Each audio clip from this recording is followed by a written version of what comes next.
Bismillahirrahmanirrahim. Assalamu alaikum 6th class. Welcome to the online class of science. So 6th class, as you all know that we have completed our first 3 lessons, chapters of science, and today we are going to start our chapter number 4. Be prepared for this chapter number 4. Very interesting chapter ahead of it. We are going to start it.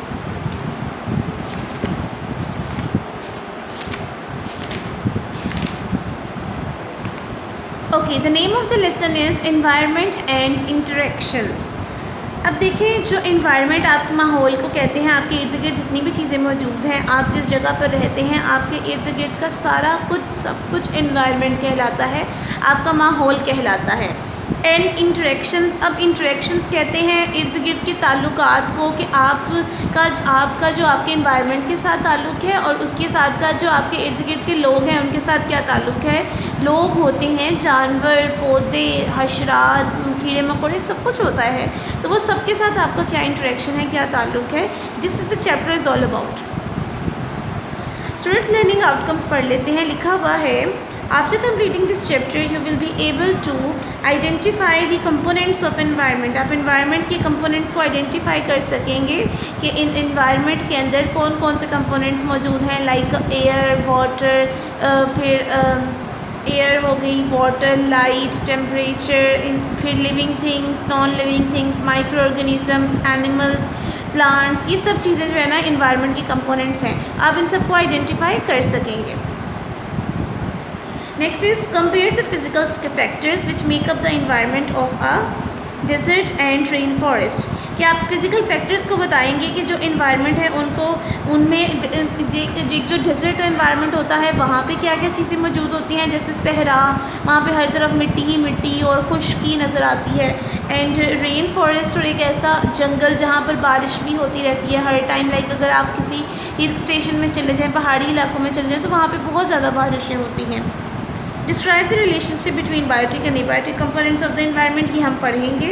Explain how abiotic factors effect the ability of plant to create their own food, कि कैसे abiotic factors जो हैं वो plants को इस तरह बनाते हैं कि वो अपना खाना खुद बना सकें।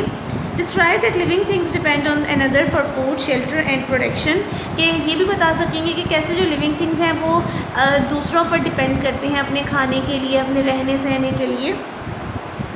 Explain the different relationship between organisms, organisms के अंदर जितने उनके ताल्लुकात आपस में होते हैं वो बताएंगे। Give examples of how organisms interact with each other and with non living parts of their environment, कि कैसे ऑर्गेनिजम्स जो हैं वो अपने एनवायरनमेंट के अंदर नॉन लिविंग थिंग्स जो उनके एनवायरनमेंट में मौजूद हैं उनके साथ कैसे इंटरेक्ट करते हैं, उनको भी उनकी कैसे ज़रूरत होती है। ठीक है जी, these are all the learning outcomes and now we are going to start our lesson. So here we are. First topic is environment. Environment का मतलब ही होता है माहौल।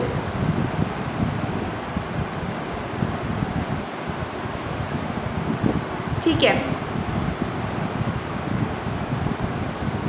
Everything around an organism that affect its life is called its environment, कि एक जानदार के इर्द गिर्द जितनी भी चीज़ें मौजूद होती हैं जो कि उसकी ज़िंदगी को असरअंदाज करती हैं, उसकी ज़िंदगी पर बहुत अच्छा और बुरा जैसा भी है असर करती हैं, उसको एनवायरनमेंट कहते हैं। Life is not same on every part of the earth, कि ज़िंदगी जो है वो ज़मीन की हर जगह पर एक जैसी नहीं होती।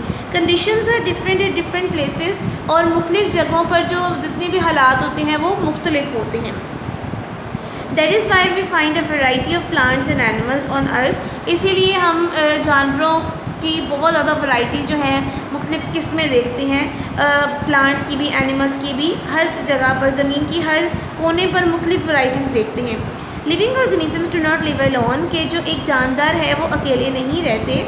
All living things interact with one another all the time, तमाम लिविंग थिंग्स जो हैं वो एक दूसरे के साथ उनका ताल्लुक़ रहता है हर टाइम, ताकि वो अपना काम सर अंजाम दे सकें। लाइक अगर मैं ह्यूमन बींग्स की बात करूँ तो ह्यूमन बींग्स को प्लांट्स की ज़रूरत होती है, क्योंकि आपको पता है लकड़ी लेते हैं, लकड़ी से घर बनते हैं और भी काफ़ी चीज़ें बनती हैं। उसी तरह अगर मैं प्लांट्स की बात करूँ तो उनको ह्यूमन बींग्स की ज़रूरत होती है, कि लाइक अगर ह्यूमन बींग्स जो हैं वो कार्बन डाइऑक्साइड रिलीज़ करेंगे तभी प्लांट्स जो हैं वो कार्बन डाइऑक्साइड लेकर ज़िंदा रह सकते हैं। तो हर किसी को हर किसी की ज़रूरत होती है, सब लोग एक दूसरे की इंटरेक्शन के साथ ही जी रहे हैं, ज़िंदा रह रहे हैं। They also interact with the non-living things around them, वो इर्द गिर्द की जितनी भी नॉन लिविंग थिंग्स होती हैं उन पे उनके साथ भी इंटरेक्ट किया होता है उन्होंने, उनसे भी बहुत कुछ हासिल करते हैं। कंपोनेंट्स ऑफ एनवायरनमेंट, अब एक माहौल के क्या क्या कंपोनेंट्स होते हैं, क्या असाब होते हैं, क्या क्या चीज़ें होती हैं एक माहौल में। एनवायरनमेंट हैज़ टू कंपोनेंट्स, दो कंपोनेंट्स होते हैं माहौल में, एक होते हैं बायोटिक कंपोनेंट्स और एक होते हैं एबायोटिक कंपोनेंट्स। लेकिन वर्ड बायोटिक का मतलब होता है लाइफ, ऐसे कंपोनेंट्स जिनकी ज़िंदगी होती है, जैसे कि all plants, animals, microorganisms are called living और biotic components of an environment. ठीक है, next is air, water, light, temperature, soil constitute non living और एबायोटिक कंपोनेंट्स जिनकी ज़िंदगी नहीं होती। जब भी किसी वर्ड के साथ ए लगा दिया जाता है इसका मतलब होता है नॉट, नो लाइफ। ठीक है, what are some biotic and abiotic factors in your classroom और इन्वायरमेंट, आपके जो क्लासरूम जहाँ पे आप बैठे होते हैं वहाँ पर इर्द गिर्द आपके जो बायोटिक और एबायोटिक कंपोनेंट्स हैं उनके बारे में आप बताएं। देखिए, फ़र्स्ट ऑफ ऑल अगर हम बायोटिक कंपोनेंट्स के बारे में बात करें तो क्लासरूम में बायोटिक कंपोनेंट्स में कौन कौन आ जाता है? आपके क्लास फेलोज़ जो आपके साथ पढ़ रहे होते हैं, आपकी टीचर्स जो आपको पढ़ा रही होती हैं, उसके अलावा आपकी क्लास में जो छोटे छोटे गमले पॉट्स मौजूद होते हैं वो, ये सारे बायोटिक कंपोनेंट्स में आ जाते हैं। अगर एबायोटिक कंपोनेंट्स की बात करें तो एबायोटिक कंपोनेंट्स में लाइट, आपके इर्द गिर्द की जो हवा एयर मौजूद है वो, उसके अलावा आपके क्लासरूम के बाहर आपका वाटर कूलर वो भी, तो ये सारी चीज़ें एबायोटिक कंपोनेंट्स में आती हैं जिनकी कोई ज़िंदगी नहीं होती। आज हमने बेसिकली दो डेफिनेशंस मैंने आपको पढ़ाई हैं, one is environment, second is biotic component and third is abiotic components. ये तीनों डेफिनेशंस आपने अपनी कॉपीज़ पर नीट एंड क्लीन राइटिंग में लिख लेनी है और इसको अच्छे तरीके से याद भी कर लेना है। ठीक है जी, 6th क्लास आज का आपका काम बस इतना ही था। पॉइंट टू थिंक के बारे में पढ़ लेते हैं। The moon is the natural satellite of our earth, हमारी ज़मीन में जो चाँद है वो एक नेचुरल सैटेलाइट है, वो रोशनी देता है। Both receive light energy from the sun, ज़मीन भी और चाँद भी दोनों एनर्जी और लाइट लेते हैं, दोनों जो है वो रोशनी लेते हैं सन से, सूरज से। But the present different pictures, our earth is full of life, हमारी ज़मीन जो है वो दुनिया ज़िंदगियों से भरी पड़ी है। But the moon is lifeless, लेकिन जो चाँद है वो उसमें कोई ज़िंदगी नहीं है।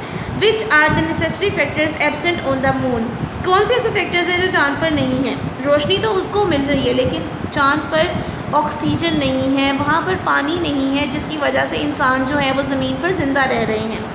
एंड प्रेजेंट ऑन अर्थ, ठीक है, जो चीज़ें जो चाँद पर मौजूद नहीं हैं वो हैं वाटर एंड एयर, टेम्परेचर भी नहीं है, सॉइल भी नहीं है, और इन सब चीज़ों की वजह से इंसान जो है वो ज़मीन पर ज़िंदा रह सकता है। These are all the things that I am going to tell you about. मैं उम्मीद करती हूँ कि आज का लेक्चर आपको समझ आया होगा। नेक्स्ट लेक्चर में आपसे मुलाकात होगी, तब तक के लिए अपना बहुत ख्याल रखिएगा, मुझे दुआ में याद रखिएगा। अल्लाह हाफ़िज़।